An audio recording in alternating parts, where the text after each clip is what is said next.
Hi, this is Phil, and I'm here to tell you all about the Capes and Lunatics Patreon. Get early access to all of our interviews, including the monthly Chichester chats with writer and comic book legend D.G. Chichester, new episodes of classic Capes and Lunatics shows, including The Quantum Zone, This, That, or the Third, and many, many more specials, all completely uncensored. Access starts for $3 a month, full video when you pledge $5 a month. Check out the link in our show notes, or go to patreon.com/CapesandLunatics. Hope to see you there. This is Comics Illustrator Ron Friends, and you're listening to the Capes and Lunatics podcast. Alright, kids. Welcome back to another episode of Marvel Tales. We've been teasing this one for a while, but we're here. First part, week one of our 2-week ROM special in celebration of the Romnibus coming out. Romnibus. Yes, volume 1. I think it's going to be 3 in this set. Yeah, it looks like there's going to be 3 in total. So yes, I am Phil. Joining me, as always, it's that metallic Al himself. Yes. Dusting off the old rocket pods and flying back into action. It's so funny because, yeah, it's like, what, the series was 75 issues, the Marvel ROM series? Yep. And then I guess there was 4 annuals? I didn't know that. 4 annuals, yeah. I'm like, damn it, Quasar had none. Quasar never got an annual. I'm like, ROM got 4? Yeah. Which has surprised me because I'm just like, because it's like based off the toy and stuff. I'm like, I don't think the Marvel Transformers got an annual. Did G.I. Joe ever get an annual? I don't think. They got some specials like some like yearbook stuff. Do you remember those? Yeah, and I did like, or like they weren't official annuals, but they were kind of along the same lines. Yeah, but yeah, I don't think Transformers ever got any of that stuff, and ROM's kind of thematic sibling, I guess you could say, for lack of a better term, the Micronauts. Oh. Also went on for quite a while, but they didn't get the annuals, or at least I don't think so. The big exposure that ROM got. Well, yeah, ROM was hugely popular for many years in the 80s. Oh Lord, hello Russell. Ground control to Major ROM. Hey Russell, I love that David Bowie reference for the win. But yeah, I mean, maybe because, I don't know, because ROM had, like, the least amount of backstory, because he's basically just a toy. Like, I was reading this, like, I learned some of this from the introduction to this, omnibus. Like, did you read that? Or it's just like, yeah, it's like, basically, he was, like, the only toy pretty much in the line, and, you know. Yes. And there wasn't a lot of backstory, so the comic creators got to really play with, basically go where they wanted to go for a lot of that. It was a blank slate. Yeah, Bill Mantlo could do it pretty much whatever he wanted with the story, as long as it fit within the guidelines of what they were doing. Yeah, and of course Jim Shooter had to set things up because I don't know if that was extra money in his pocket, because I believe with the toys now, I think that's because didn't Shooter write the first Secret Wars? I'm pretty sure that's why. Oh yes, and the second one too, didn't he? Yeah, but I just think because I don't know if there was like a deal with the toys instead, because with the first one there were toys, so it was just damn it. I still wish I had my his Secret Wars figures. Well, me too. Hollow shields and all. I wish I had them. The holographic shields, yeah, which made no sense, but beyond Captain America. I know. It's so funny. I still wish that I had an actual ROM figure. I never, in all these years, have been able to get my hands on a authentic ROM figure. But I've never had one. I never came across one in the wild, because that was early. What was that? 79. 79, I think. Yeah, or 78, maybe even. Yeah. Yeah. So I was 1, so no one was giving me a ROM figure, I guess. Yeah. I think I first was introduced to ROM in like 84 or 85. So I would have been like 6 or 7, and I just thought it was so cool. Like, it was one of the first comic books that really grabbed me. I was like, ooh, I want to collect more of this and read more of this. Oh my. Yeah, I mean, Romnibus, this is the first time I've read ROM outside of, if he made like a guest appearance in someone else's book or something. Yeah, I mean, and he did make several guest appearances too. Because I never came across ROM in the 80s unless it was like an ad in like a comic or something. Yeah, that was. Well, the thing is, they never reprinted it. Well, yeah, they couldn't because Marvel lost the rights and stuff. Right. So the only way you could read it would be from the back issues, and if we couldn't find them, then that was all. Yeah. Because I was looking to see, I wonder if they were going to put them on the app. And last I looked, I don't think, but I wonder if that's just, because, if they're going to once again lose the rights at some point, they're just like, yeah, it's probably easier just to not put it on the app instead of just putting them back or putting them all on there, then having to scrub the app once the rights are gone. And put all that work into it a second time. Yeah, and it could be, too, that maybe they want to wait until the omnibus has been out for a little while before they... Oh, yeah, true. They make it all available digitally so that people will check that out, which is definitely a worthwhile purchase. Anybody listening who is even a casual ROM fan, definitely check out the Romnibus. Yeah. I read these issues for this episode, and then I haven't finished all the 4 for next episode. I've started. I know I read 5. Am I on the 6? But yeah. So I'm interested to see where this goes, and especially when it gets to the greater Marvel universe. Yes, when we start to branch out with the X-Men and Luke Cage and Iron Fist and Shang-Chi and Doctor Strange. Yeah, there's all kinds of fun guest appearances ahead. At some point, I'm sure it's probably closer towards the end. Does he have an encounter? Yeah. Oh yeah. He showed up in the Hulk's book, right? Yes. Yeah. I can't remember what issue that was, but wasn't it like in the 290s somewhere? I think so. Yeah. I just remember the cover was a Bill Sienkiewicz one. Mm-hmm. Yeah, that would be a good one to cover on Gamma Charge someday. Oh yeah. Yeah, for sure. Doesn't Rick Jones hang out with him eventually? He does. Yeah. Yes, towards the end of this series, Rick Jones is actually I guess you could say, like, as close of a companion to Rom as he was in the Hulk and Captain Marvel days. I was going to say, it's one like we're just like, oh, hey, who can we put in this book? Who's like a Marvel? I know, Rick Jones. He hangs out with aliens. Yeah. Yeah, he's seen enough weird crap to think that this is nothing strange whatsoever. He hangs out with monsters, superheroes, and aliens. Yeah, why not? Yeah. All right. So, but yes, kids, the Romnibus is finally out. I think it was delayed, at least a week or something. But it was, yeah. Yeah, and did you get the George Perez cover? You said I have. It hasn't arrived yet. Okay. I think it's going to be here next Wednesday. But that's the one you ordered. That's the one I ordered. Yeah. Nice. But yes, my dear wife Danielle pre-ordered for me for around Christmas time. So. Yes, not knowing better. Yeah, she got me the Frank Miller cover. Yes. I love that cover. Yeah, that's the reproduction of the first issue. Yes. Yeah. So yes, and in true Frank Miller fashion, this thing's heavy. You could smack a bitch with this. You could. Your mother's a whore. Yeah, all the omnibuses are pretty deadly, but I can see the Romnibus doing some damage in particular. Yes. Oh, yes. Wasn't that after he left Marvel Wrestle? He says, one time Rom, Micronauts, Transformers, G.I. Joe, Visionaries, and Mask were all in the same universe. Kind of fitting for our collection of shows. Yes. I agree, yeah. I still have to go back and read all that stuff. God, I know there was a big crossover with all that. I have to go back and read that. I wonder if there's anywhere to watch Mask. I haven't watched Mask since I was a kid. Oh, man. Yeah, that'd be great to check out. And Visionaries. Oh, yeah. I was never a big Visionaries, but yeah, I know. I was in the Mask for a while there. Had some of the toys. Nice. Yeah, those were all cool. And Transformers and G.I. Joe. Oh, I did this on Sector 2814 earlier when Will and I were recording today. Yes, we are recording on February 3rd, so happy birthday to Batman's #1 fan. Batman. Oh, my favorite character. That's right. Happy birthday, Ray. You're 2 months older than me, so suck it. Man.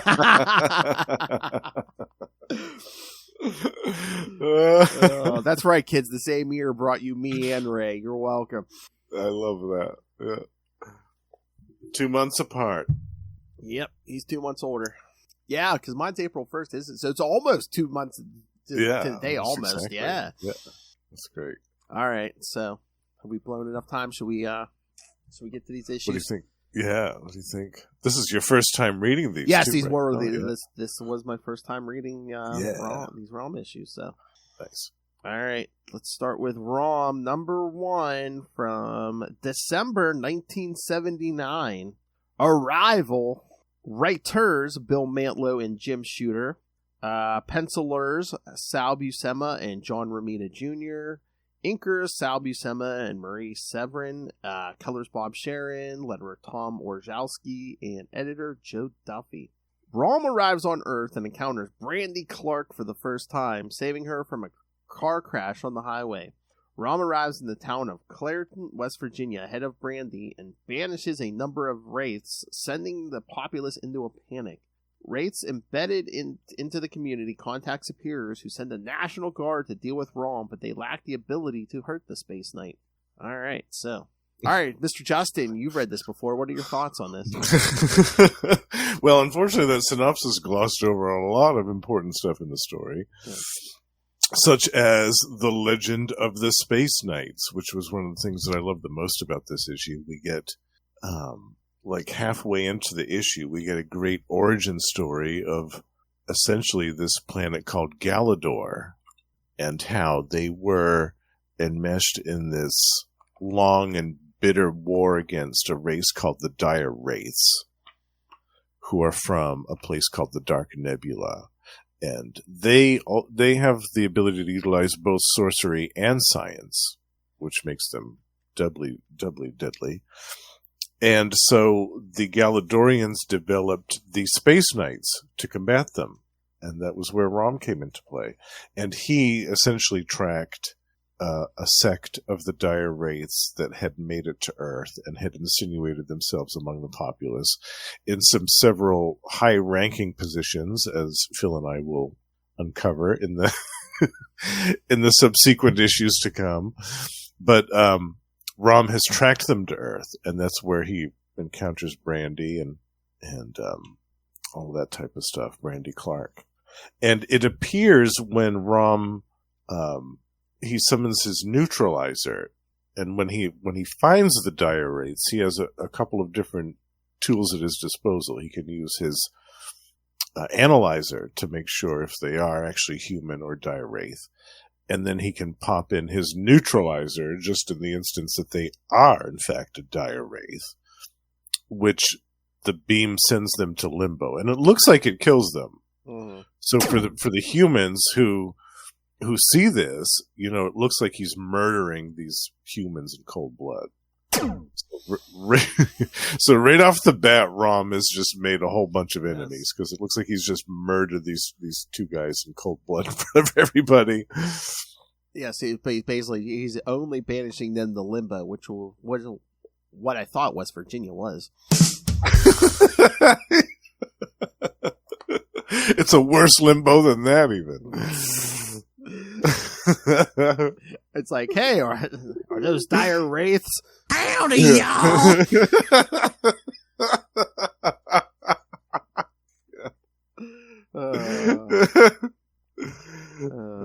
Are you here to dominate this world? I spend too much money on tobacco and Mountain Dew.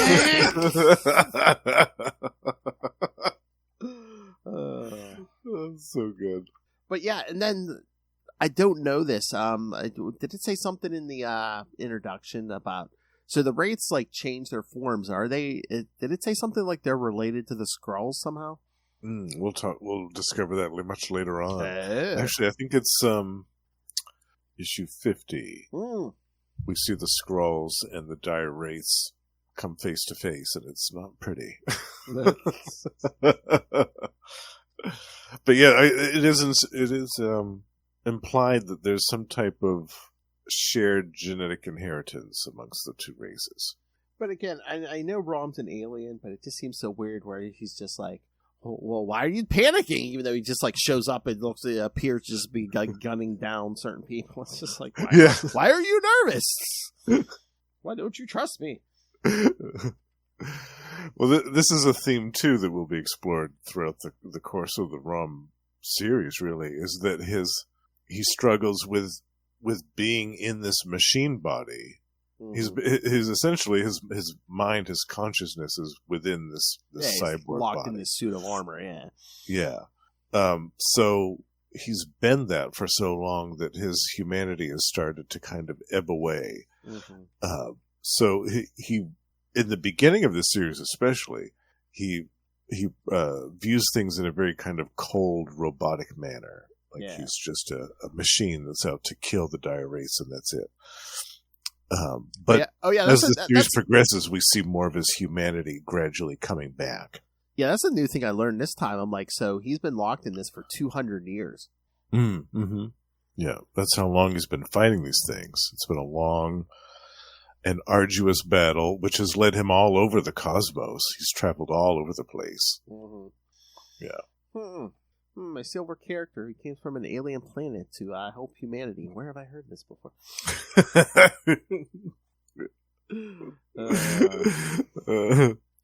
But he doesn't have a neutralizer. Oh, that's true. He has a surfboard. Yes. Yeah.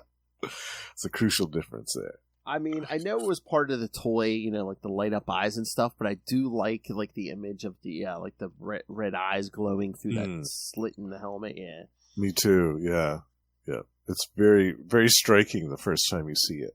Yeah, I mean, again, it's probably called credit to the art because, again, I mean, this is Sal Buscema in his prime. Yeah. But just, I'm like, they kind of have to go by what the toy gives them, but it's like, but it still looks, it looks good. It's not like it's... Yeah. Yeah, it looks really good. And you'll see, too, Phil, as we progress in this series, that the look of Rom changes a little bit from this first issue. Oh, okay.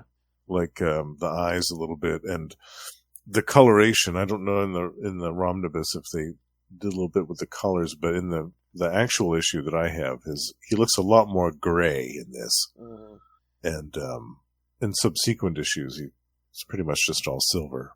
Yeah, and again too, you really notice it in that Transformers series Marvel did. It's like, again, sometimes in the beginning they're really heavy with what's the toy look like, or sometimes I think they even do the first couple issues before they even see the toy, and they just get the draw, the sketches and stuff, and then eventually the sketch from the toy company. Yeah, the art evolves to whatever they need.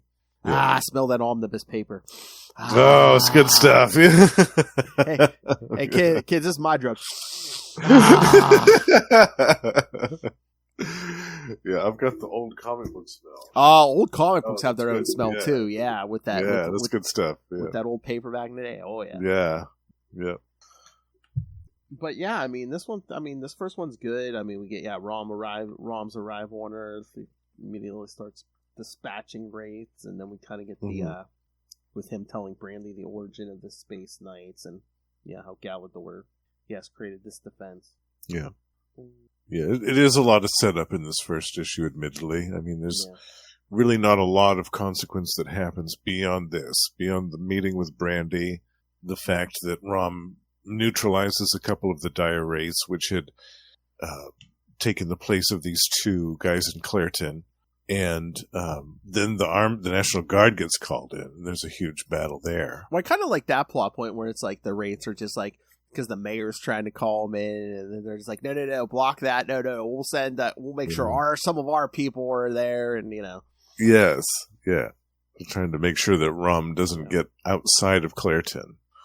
Because, the first issue is a lot of setup, but again, they kind of let Sal show off, with Rom battling the National Guard and stuff. Yeah, I love that part. The battle was great. And then you have a soldier who is actually one of the Dire Wraiths who has a blaster. Yes. Which is the only thing that's able to do any damage to Rom, and then he promptly neutralizes the soldier, and it makes it look like he's just killed this guy.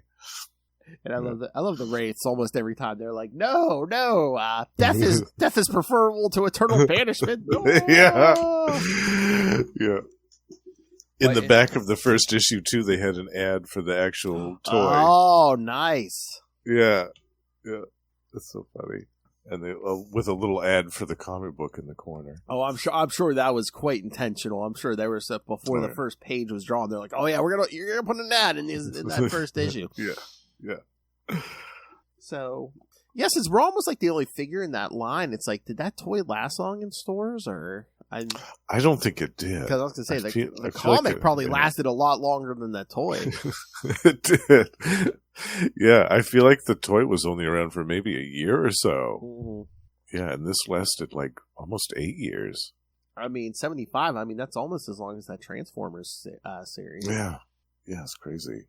And G.I. Joe went 155.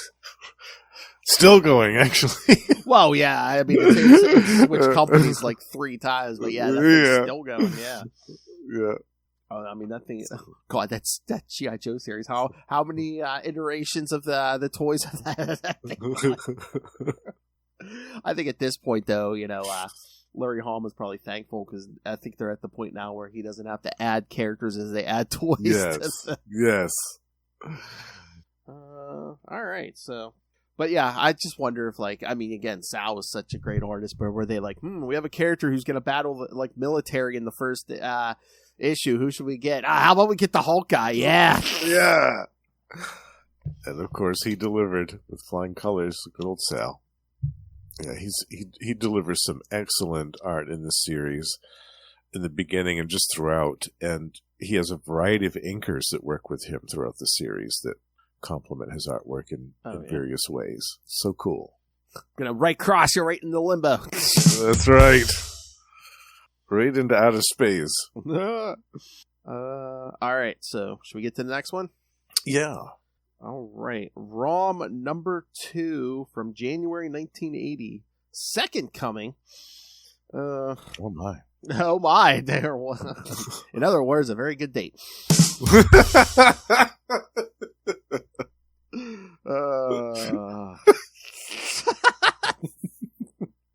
Oh, shut up. You were thinking about it before I even said it. Of course I was. Oh, that's naughty. You know it. Writer Bill Mantlo, penciler and inker Sal Buscema, colorist Glennis Ween, letterer John Costanza, and editor Joe Duffy. Oh boy.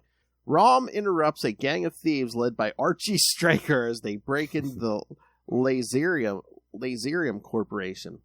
The gang had kidnapped the manager, who was in fact a Dire Wraith.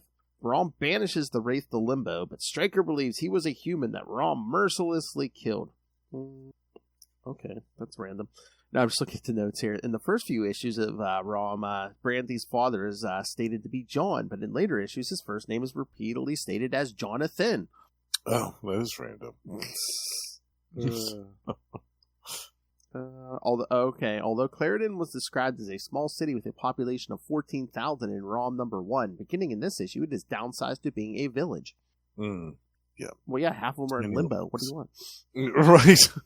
Half of them are Dire Wraiths. What are you talking about? Okay. All right. Some of the Dire Wraiths weren't named until next issue. Okay, whatever. All right. All right, thoughts, Justin? Number 2, I like this one, except for the part, and just because I'm an animal lover, when Brandy's poor dog gets shot at the end, when the soldiers, actually, I think they're cops. I think they're police, or maybe like a SWAT team or something, it looks like. Yeah. They come to Brandy's house. Yeah. Outside the gazebo, where she's just kind of having a chat with Rom, and there's Tempest, Brandy's dog, who looks like a German Shepherd, and unfortunately, poor little Tempest is right in the line of fire as these guys are opening fire on Rom and gets shot. Whenever that part comes up, oh, poor little Tempest. I know. I was like, really? Do we have to go there? I mean, I get we don't want to kill off like any of these characters, but I'm just like, can't somebody just like get grazed in the arm or something? Or I know. This series, admittedly, does get pretty heavy at times. Which is surprising for the subject matter, like a kid's toy comic series, like getting to these levels of heaviness, but it does go there. Well, remember, Batman Returns, he had Happy Meal toys, so. Oh, true. That's true. Batman, my favorite character. Happy birthday, Ray. That's true. Oh, hello, Noel. Hi, Rom! Yeah, I think Noel has a soft spot for Rom, too. But again, yeah, I mean, if nothing else, that's Sal Buscema art. Come on. Yeah, again, so Sal in his prime. In his prime. Yeah, he's inking his own pencils in this which is always a good combo. And yeah, I love the part in the Laserium when all the ray blasts are pegging Rom. Laserium. and he it doesn't even faze him. He's just getting blasted over and over by these lasers, and he just flies right out. It's great. And I love how like they embed in the Marvel universe because one of the Wraiths in like this group here is like a member of Shield. Yes, one's in the I think in the Senate too. Yeah, but I'm just like they could have. I mean, they could have went with just like some random like military general or something. But they went with an agent of Shield. Shield, yeah, so cool. Noel says, I do. I love those books and hate myself for trashing them as a kid. Oh, trashing them. Oh. I said the books were so much cooler than the toy. Well, that's what we just said. I mean, the comics lasted way longer than that toy. Yeah, the comics are great. But yes, as we said, the omnibus is out. The omnibus. Yes. Now, Noel, you can relive them all over again. That's right, Noel. I think they Yeah. said they're going to be doing 3 volumes. The first volume is out. Yes. Yeah, 3 volumes should collect the entire series and all the annuals and all the other stuff. Yeah. So I wonder, are they going to do all the? I mean, there is a Power Man and Iron Fist issue in this one. I wonder if are they going to do all the? It sounded like they're going to collect all the guest appearances. So I think they are. Yeah, the Incredible Hulk issue and X-Men. X-Men. Yeah. Yep. I bet we will see all that. No, I wish there were smaller trades. Honestly, well, I mean. Maybe they'll get there eventually. If these do well, they might.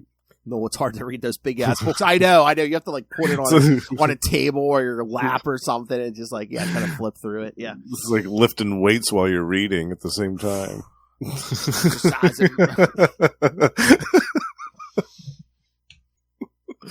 Oh. What did you think of this one, Phil? I liked it. I still giggle Laserium. Laserium, I know. But I was Lethal Laserium. But I was like Archie Striker. I'm like, is that just like a random? I'm like, does that name sound familiar? Was there a Striker in some other story? I'm like, why does that sound familiar? Oh, Stryker was an X-Men, wasn't he? Oh, maybe, yeah. The dude whose son was Oh, yeah. That they adapted for X2. Yeah. I thought that wasn't that guy's name Stryker, maybe. I think so, yeah. Yeah. I swear, I read something else. There was a Striker, but I guess it wasn't Archie. There might be some other Strikers too. Yeah. It's a very comic book name, that's for sure. Oh yeah.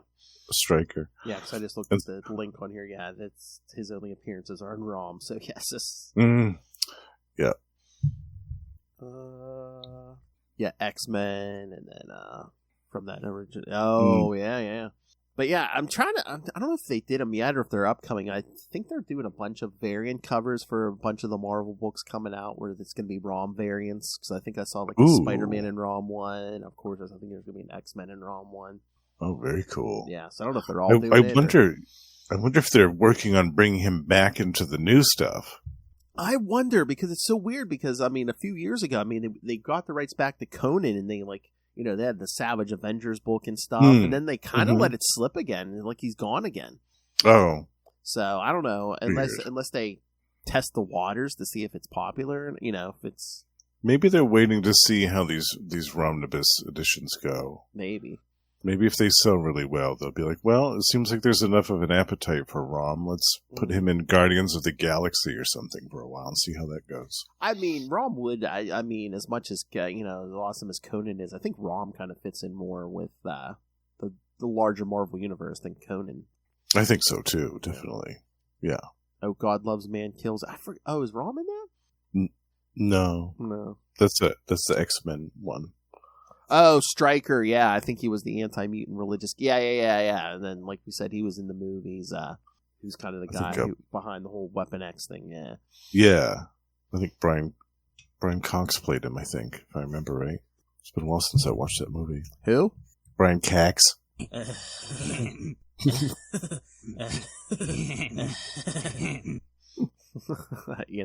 Justin and Lil's favorite actor. Oh, yes, Noel. Rom versus Ultron. Ooh, now that is a battle I want to see. Yeah, can you imagine Ultron like trying to take over that armor? Oh, yeah, or trying to assimilate it into his own technology. Yeah, definitely. Yeah, I think we need to see that.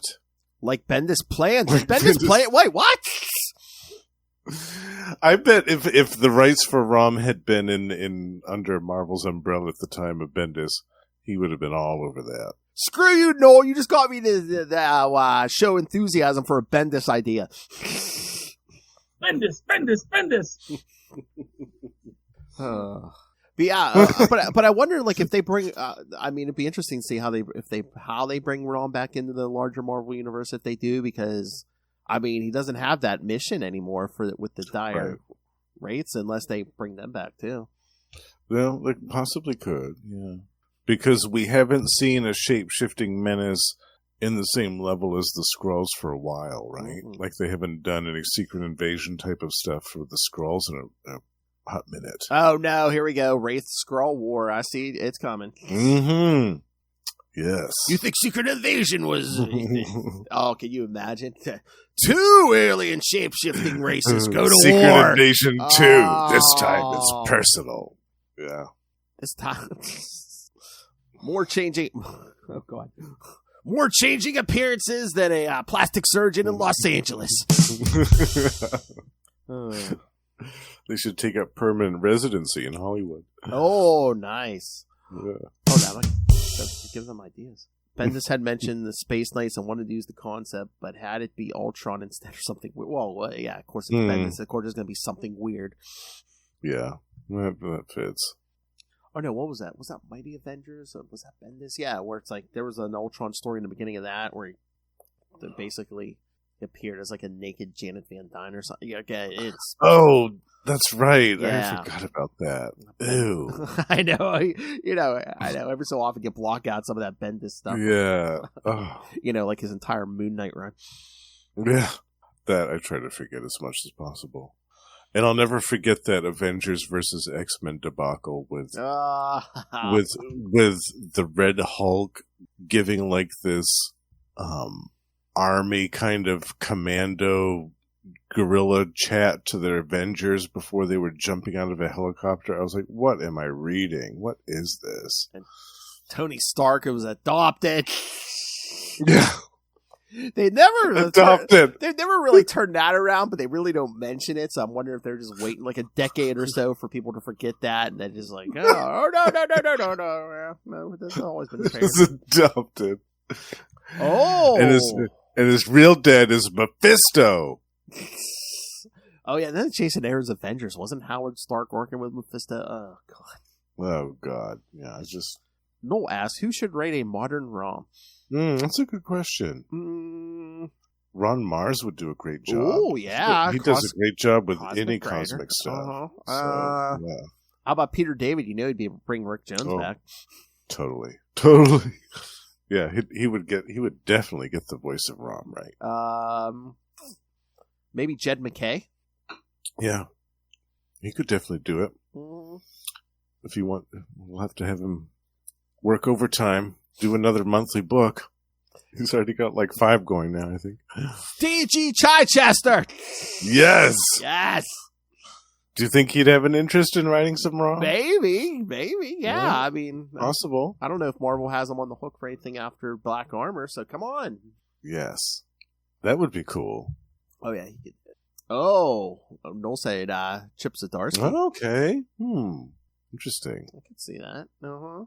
Trying to think. I swear, I'm probably missing somebody, but who's right? Who could write a good cosmic? I don't know. Oh, of course. I mean, all-time greatest hit. One of the all-time greatest hitters, J.M. DeMatteis. Oh, definitely. Actually, he would write an amazing ROM story. Oh, yeah. It's like a mini-series or something. And he loves that psychological stuff. I mean, getting into the psychology of a guy's been locked in armor for 200 years. Wow. Yeah, definitely. Although I know, things may change by the end of the series, but again, that's the thing. Spoilers. Doesn't he get out of the armor by the end of this?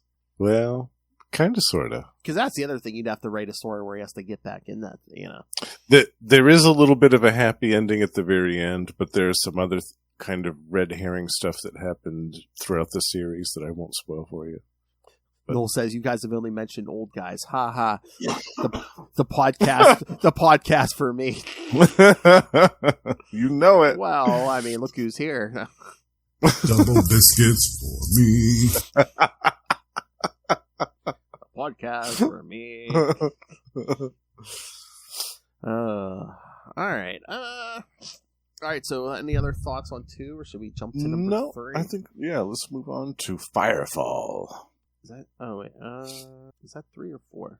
Let's see. No, oh yeah, Firefall. And yes, ROM number 3 from February 1980. Firefall, writer Bill Mantlo, again, again, penciler and inker Sal Buscema, colorist Ben Shawn this time, letterers Warshawski still, and editor still Joe Duffy. And another great cover by Frank Miller. Oh, who? Who? Your mother's a whore!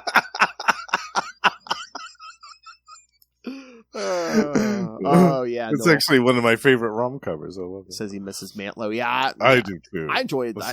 I'm trying to remember. When I first heard what happened to Bill Mantlo, Yeah. I wept like a baby. I was so distraught by that. Like, I loved his Hulk. Wasn't he Alpha Flight for a while? Yeah. Hulk, Alpha Flight, Yeah. Rocket Raccoon, Yes. ROM, Micronauts, like Spider-Man, like just so much. He wrote so much, and it was all good. Oh, yeah. Yeah. All right. This one, Archie Stryker is used by Dire Wraiths embedded in Project Safeguard to battle ROM. Brandy Clark is kidnapped by Wraiths disguised as federal agents. Steve Jackson witnesses the kidnapping and follows them. In the mines beneath Clareton, ROM discovers the Wraiths building an interdimensional transporter meant to free their trapped brethren from limbo and begins destroying it. As the battle ensues, he is confronted by Archie Stryker in the Firefall armor. Yes. All right. So, yeah, what did you think of this one, Phil? I mean, I like this. I mean, yeah, we're getting down to it. The Wraiths are not only plotting to take over Earth. Now they're trying to free everybody. ROM sent to limbo. Basically, undo 200 years worth of his work. Him and the other Space Knights have that too, right? They can banish Wraiths to limbo, right? Well, some of them have other powers that are a little bit more deadly. Oh. Like some of them don't mess around. Some of them are just out to kill. Yeah. But yeah, just I love the Wraiths in the beginning. They're like, I'm like, I guess he's just angry enough, and he's not thinking clearly. But Archie Stryker doesn't question. Oh yeah, these guys are gonna let me take this armor and battle ROM and stuff. Right. Just this random dude. Yes. Yeah. Well, they do make him run through that gauntlet in the Yes. beginning. They do make him at least test his mettle so that they're a little bit more confident that he'll do a good job wearing the armor. I suppose there is that. Because, yes, as we learned, Stryker was an Army vet. Was it Korea? Korea, 1953. So I'd assume that's a sliding time reference, kids. We'll just say it was overseas. He was in battle overseas. Yes. Yeah. So I was going to say not Vietnam, but I guess this was too recent after Vietnam. So I'm just like, I guess not. You wanted to add a little bit more distance. Yeah. And sometimes when I read his name, I read it in Peter Griffin's voice, Archie Stryker. Archie Stryker. Very topical reference, yeah. My son's been falling down he's been watching Family Guy recently, so. So we'll just say, in the mornings when he's getting on the school bus, I'm already at work, I'll send him gifts and stuff, Family Guy gifts, here's Peter fighting the giant chicken, or. But we both agree Stewie and Brian are the best. So. Yes, absolutely. Is this? And then we kind of get we get the whole recap flashback, ROM coming to Earth and meeting Brandy, and then we kind of get a quickie flashback of the origin again. Yeah. I'm like, I think that they wanted to do that a lot in the first, few issues, just in case somebody was jumping on brand new. They could be like, who is this ROM person, in case they had that question. I'm surprised. Like, remember, like back around this era, like it was Spider-Man and the Hulk. They're like, "Oh, Marvel's TV sensation would be on the cover." Yes. And stuff. I'm surprised it wasn't Marvel's like, TV sensation. I'm surprised it wasn't like the hot new toy ROM. Yeah. But yeah, just the whole striker test, and like, here's this armor. Here's this armor, and don't be afraid of it. You can climb into it, even though it's burning hot. That was another thing that always made me laugh about this. And I guess it doesn't look like it's particularly safe to climb into. I know, and I guess they counted on like his anger and just his anger towards Rom, and I'm just like, I mean, yeah, don't let him know you're Dire Wraiths, because couldn't he easily turn that armor on you? Oh yeah, in a heartbeat. Yeah, it is funny. But yes, the Wraiths have this whole giant compound in this mine beneath the town. Giant satellite dish. I love the part where the dude drives the little little truck thing at Rom, and he just catches it with one hand, and then with the other hand he lifts it up in the air and neutralizes him.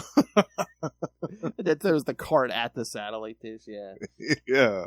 I love it.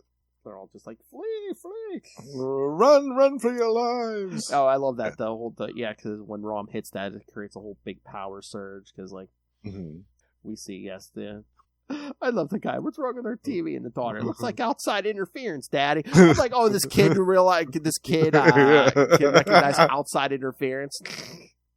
And the woman, static. I know now. Will I find out if the girls are playing bridge tonight? I know, on that corded phone, yeah. And the other woman literally says, "Eek, my new microwave oven." Eek.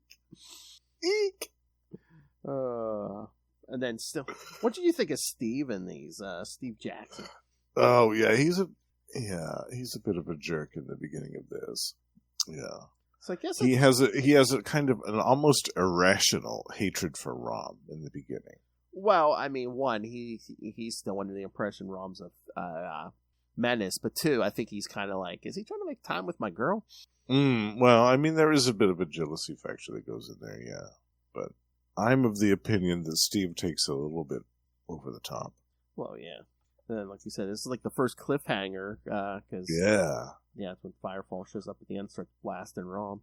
Yeah, he's like, no, this fire is of unearthly origin, and something that actually causes him pain, which we haven't really seen yet, other than in the first issue when the soldier with the wraith gun blasted Rom. There hasn't been anything that's really caused him any pain until now, until Firefall shows up.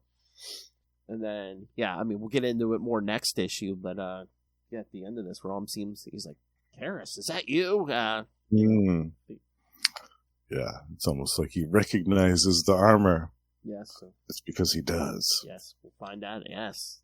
Oh, is this in the issue? Because I know after that last page of 3, they put in a Marvel pinup. Yes, yeah. That's in that one. Yeah, Nice. That's a gorgeous one. That's the other thing I like with some of these, because I'm assuming the first one didn't have it. They reprinted the letters pages in some of the. They did? Yeah. Oh, I love that. Yeah, they did that with the original Captain Marvel one from the 60s. Oh yeah, I was happy about that. Yeah, because I got I can't remember if they did it in the She-Hulk one, because I got the one for the original one, She-Hulk, and then but like the Eternals one, they did that too, like the original Jack Kirby Eternal stuff. Yeah, very cool. I like that when they do that. Yep. Nice. They even got the checklist at the bottom. Oh, I love it. And the old bullpen bulletins. Yep. Yeah. Even the little next issue box. Yeah. That's fantastic. Right. Like, what is this? That's like there's like they're gonna fill in a page. Oh. They put that. I'm like, what is that? Go into limbo? That's what the Dire Wraith sees. That's the point of view of the Dire Wraith after he gets blasted by Rom's neutralizer. I don't know if he gets any later on, but Rom needs like a catch for he needs some kind of like back talk. He needs to be like, go rot in it, go rot in limbo. Have fun in limbo. All right, ready for the number 4? Mm-hmm. All right. This is I like this cover. Yeah, that's the Al Milgrom cover. Nice, yeah. ROM number 4, March 1980. The Fire, the Friend, and the Foe. Say that 5 times fast. Exactly. Looks like same team as last issue. Rom battles Archie Striker / Firefall. Brandy realizes that something is wrong with the agents and is knocked unconscious. Steve also realizes something is wrong and pulls alongside of the car.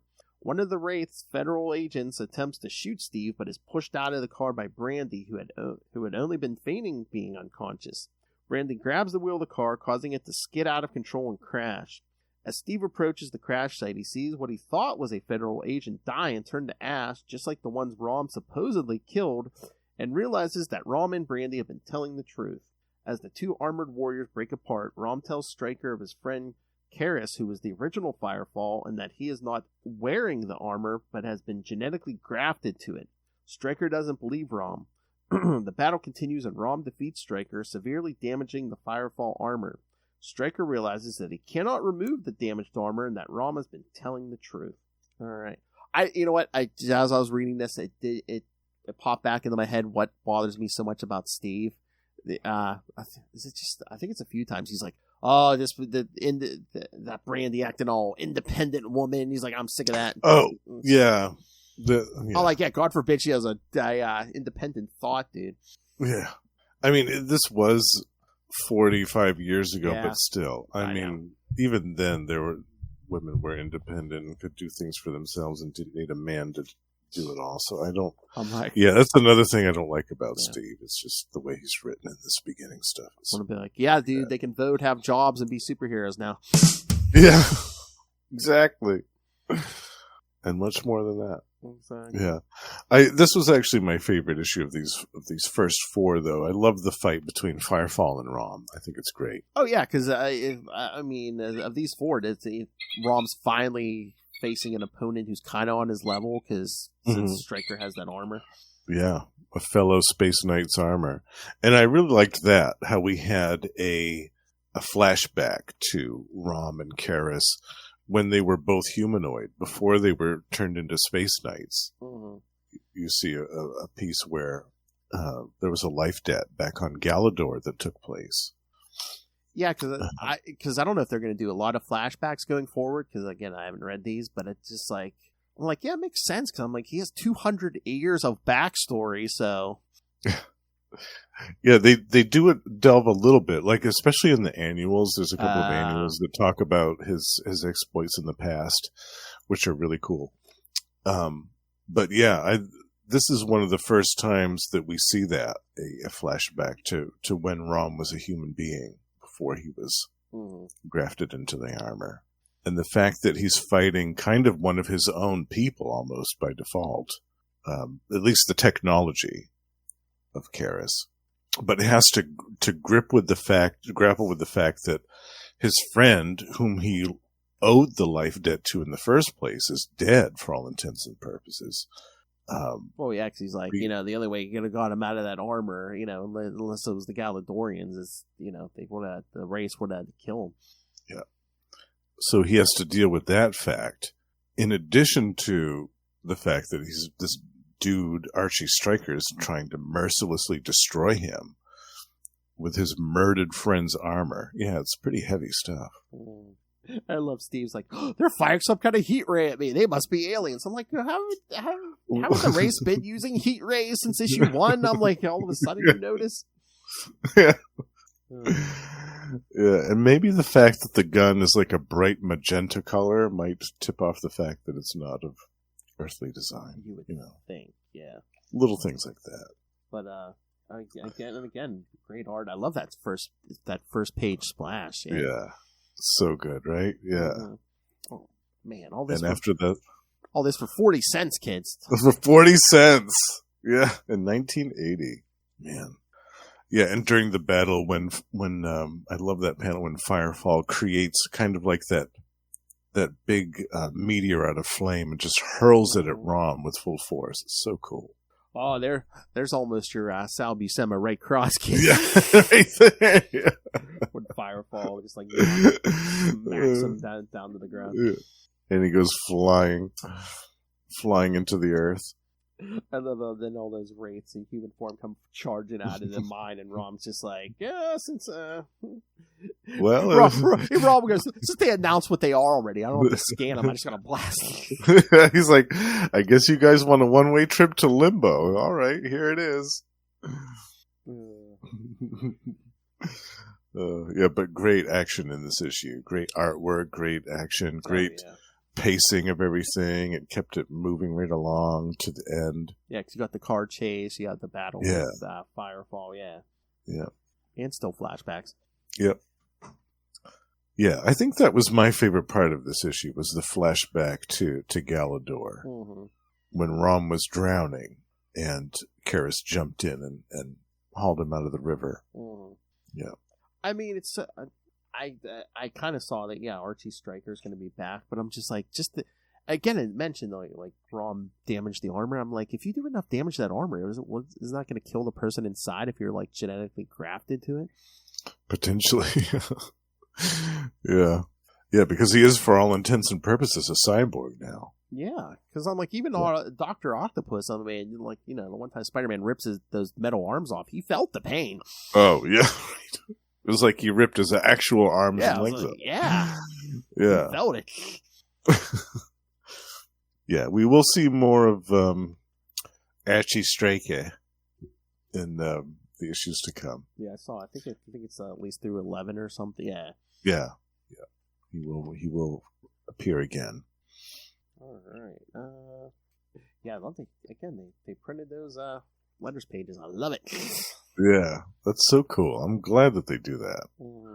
I wonder, probably not, because it's like, if you send a letter to Marvel back in the day, it's probably like, oh yeah, we have the right to run it wherever we want. But I'm just like, because I'm sure they didn't track down these people 45 years later and be like, oh hey, can we reprint your letter that you originally wrote in the ROM in 45 years ago? Yeah. Do you mind? Yeah. So I'm assuming it's a legal thing. It's like, oh yeah, if you send in, that's basically, they own it. You've consented to let us use your letter, however. Sometimes though, it's funny because there will be like future writers and artists that go on to work at Marvel that write into the letters pages. It happens from time to time, and it's so cool when you see that happen. Yeah. Or that'd be cool if you wrote in like all those years ago and you're like, there's my letter, or I mean, at this point it could be like, there's my dad's letter he wrote when he was a kid. I've got a couple of letters published out there. Yeah. Yeah. I mean, Noel was upset that he trashed his old ROM comics. I think my dad had like the original first couple of Spider-Man issues, Avengers, and oh wow. I don't know if he got rid of them. I don't know if he got rid of them or his mother, but I'm just like, God damn it! The number ones. Yeah, I think he was probably in there like the first year or so. I'm like, oh my god! Wow, that's like the Holy Grail. Jeez. That's like throwing the Holy Grail out with the trash. I know. Yeah. Oh. But again, they never knew it. They didn't know what they had at the time. Yeah. If they only knew. All right. Well, what did you think of these, Phil? Well, this was your first time reading these. What did you think? Were you entertained? Did you like it? Oh yeah. I enjoyed these so far. Yeah. I'm eager to read the rest of them. Nice. Yeah.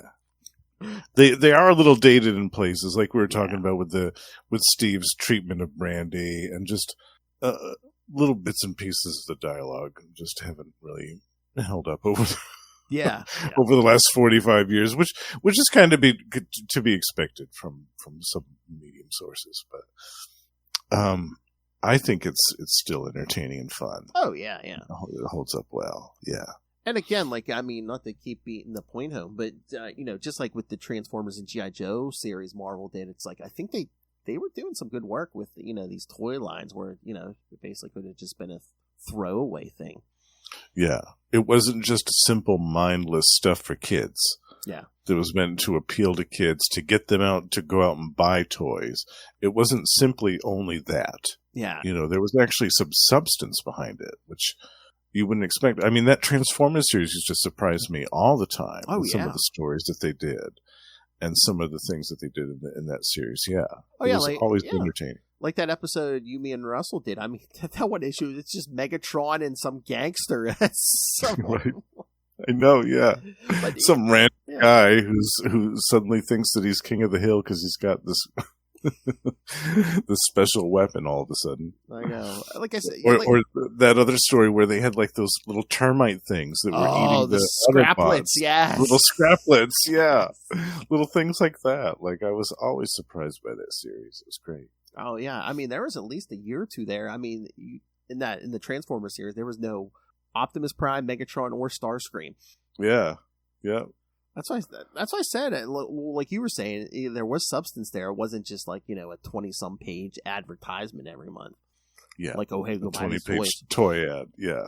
Or just mindless battles between Autobots and Decepticons. Oh, in the case of Rom, mindless battles between Rom and the Dire Wraiths for 22 pages an issue. How boring would that have gotten after 2 or 3 years? Well, that's like I think the Transformers and G.I. Joe comics from Marvel at that time they were more substance than even the animated series. Yeah, definitely. Oh, there you go, Rom animated series. Ooh, yeah.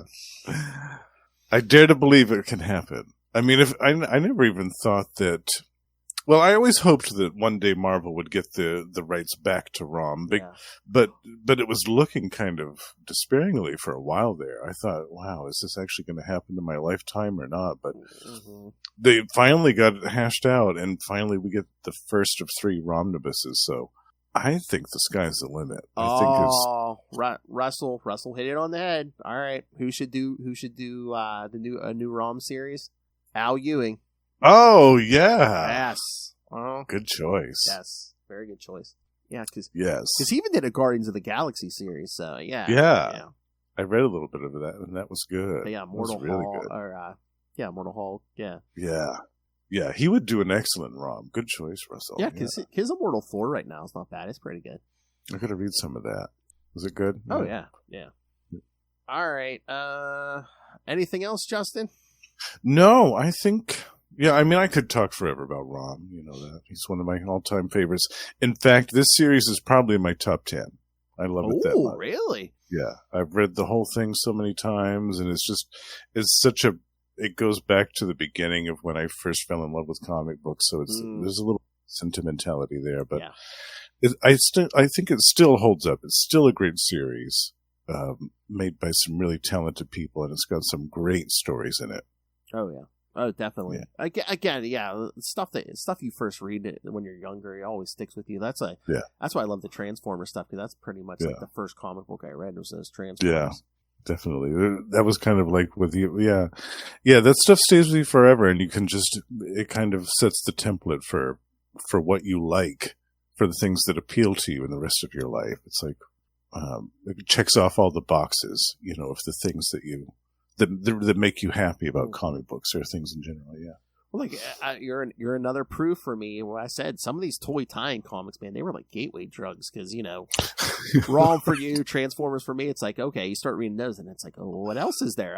What else is there? I pretty much jumped from Transformers and G.I. Joe to like Spider-Man, because I'm like, oh, okay, I watched Spider-Man His Amazing Friends. I'll give the Spider-Man comic. Yeah, right.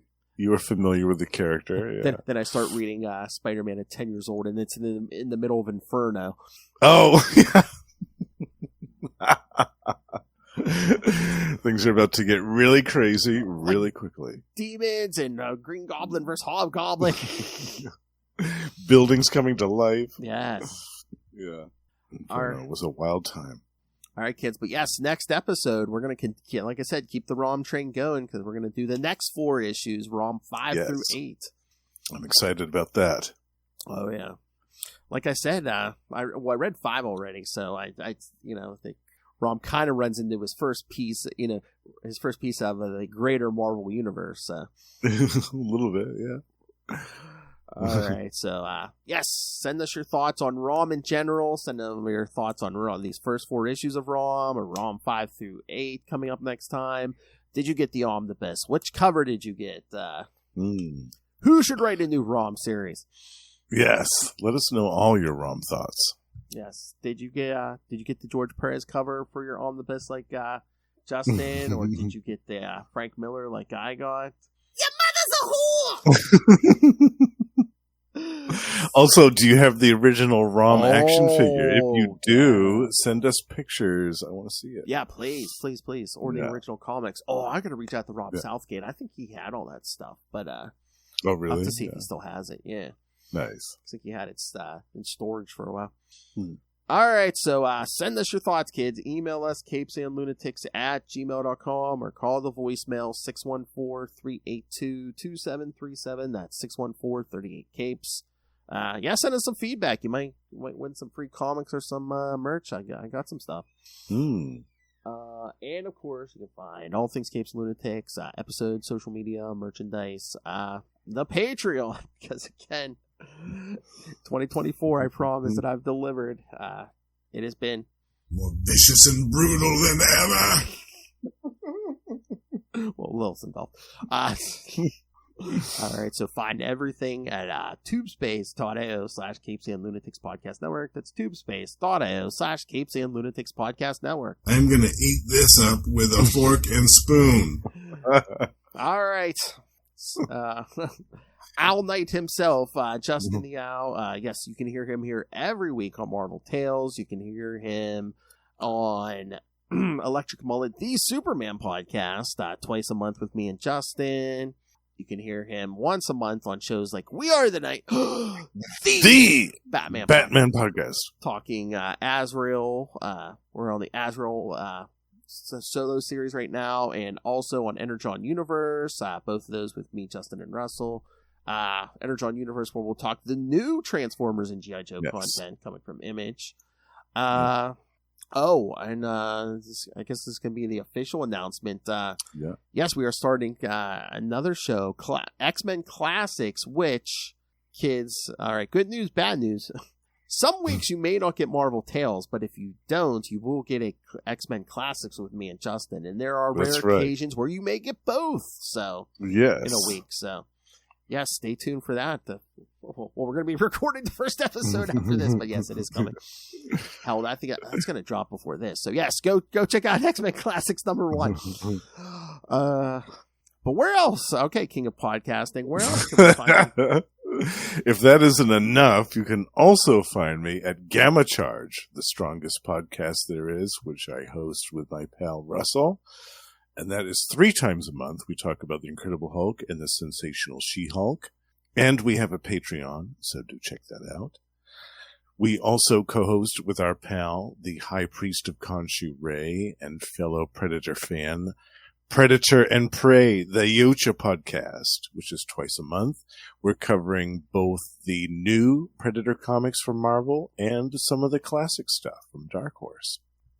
And Russell and I co-host Gone the Form of Man, the Etrigan podcast, which is all about DC's Demon, the classic series from Jack Kirby, which we are covering in its entirety.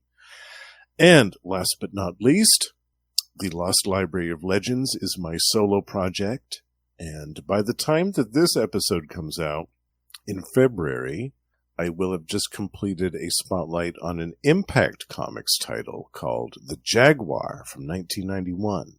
I love it. We're going back to the 90s here, bitch. Tap, tap, tapping my way downtown. Ooh, let me grab a handful of this. Will he slow down on podcasting anytime, kids? I don't think so. It doesn't seem like it. No. That's right. All right, kids. Thank you for joining us. It's been me, Phil, and... It's me, your old pal, the Owl.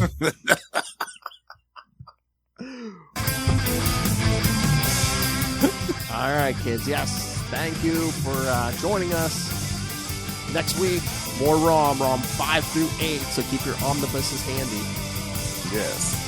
And, again, keep your eye out for that classic X-Men #1. It'll be out there.